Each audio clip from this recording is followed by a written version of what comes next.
চ' আজি এটা মুভিৰ কথা পাতিবলৈ মানে আহিছো।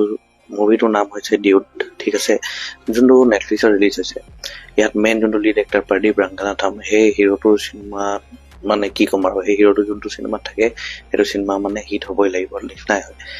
চ' তাৰ আগৰ মুভি যদি চাইছে, যেনেকা ড্ৰেগন হৈ গ'ল, তাৰপিছত আপোনাৰ লাভ টুডে, তো তাৰ মানে স্ক্ৰিপ্ট চিলেকশ্যনে বেলেগ থাকে। তো এবাৰ এই নতুন মুভি এটা আহিছে ডিউড, যিটো নেটফ্লিক্সত ৰিলিজ হৈছে ৰিচেণ্টলি, ঠিক আছে। মুভিটো চালো, মানে মুভিটো চাই মানে কৈছো নহয়, এনেকুৱা ইউনিক লাভ ষ্টৰী হয়, মানে চাই ভাল লাগি যাব, ঠিক আছে। মুভিটোত মানে ষ্টৰীটো এনেকুৱা দেখায়, ফাৰ্ষ্ট ছোৱালীজনীয়ে ল'ৰাটোক ভাল পাওঁতে ল'ৰাটো লগৰ বুলি ভাল নাপাওঁ কৈ দিয়ে।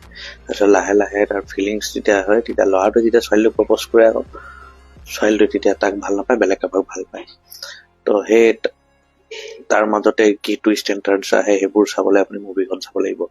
বাট যিটো মানে মুভিটোত বুজাব বিচাৰিছে ন, মানে ভাল পোৱাটো অকল মেইন নহয়, মানে ভাল পাবলৈ কাৰোবাক ওৱান চাইডেড ভাল পাবলৈও মানে চেক্ৰিফাইচেছ কৰিব লাগে, কিমান কি মানে দাঁত কামি থাকিব লাগে, আৰু যোনটো ছোৱালীক ভাল পায় সেই ছোৱালীটো যেতিয়া বেলেগক ভাল পায় তো কেনেকা মানে দাঁত কামি থাকিব লাগিব, এইবোৰ বহুত ধুনীয়াকে মানে মুভিটো দেখায়। আৰু বেছি ইম'চনটো জানিব হ'লে গোটেই মুভিখন চাওক, ঠিক আছে। নেটফ্লিক্সত ৰিলিজ হৈছে, বহুত বঢ়িয়া মুভি হয়, ঠিক আছে। আৰু এনেকুৱা নিউ নিউ মুভি ৰেকমেণ্ডেশ্যন পাই থাকিবলৈ মোৰ এই পেজটো ফ'ল' কৰি থাকিব, ঠিক আছে। বাই।